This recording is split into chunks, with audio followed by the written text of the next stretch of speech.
those branches! That's my private green wall! He's on crutches. This path must be clear. I don't care! Touch it and I'm calling the cops! I was only 5 minutes into clearing the dense, jagged wall of overgrown hawthorn branches that had completely swallowed the public sidewalk when Desi came screaming out of her front door, her face a mask of pure entitlement as she pointed a trembling finger at my hedge trimmer.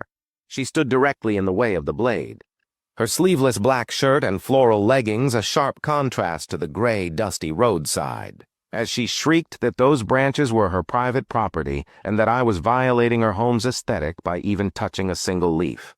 Behind me, 78-year-old Arthur was struggling just to remain upright, his hands white-knuckled as he gripped his weathered wooden crutches, his face etched with a look of silent, weary endurance. For months, Arthur had been forced to swing his injured legs out into the active lane of the busy main road just to get around Desi's house to reach the local pharmacy, a journey that had become a terrifying gauntlet of speeding cars and near misses. Desi didn't even acknowledge his presence. She was too consumed with her self-proclaimed right to use the public walkway as her personal barrier, claiming the thorns provided her with essential security from the prying eyes of the neighborhood. I stopped the trimmer, the heavy silence that followed only filled by the sound of passing cars, and I looked Desi directly in the eye, my voice cold and steady as I told her that a public sidewalk was not her personal botanical experiment and that Arthur's safety was worth infinitely more than her aesthetic security.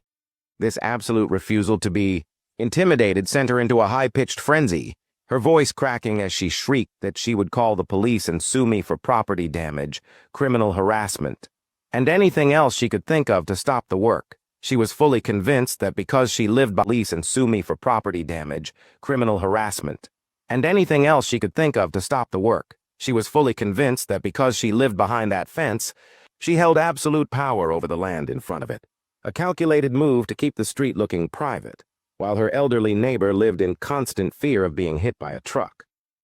She had been intentionally watering those thorns to make them grow faster and thicker, a biological wall designed to keep the world away at the cost of a veteran's freedom.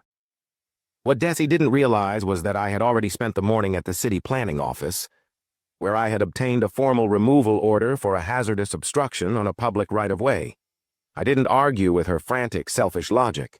Instead, I reached into my pocket and pulled out the city-stamped notice, showing her the exact legal line where her property ended and the public sidewalk began.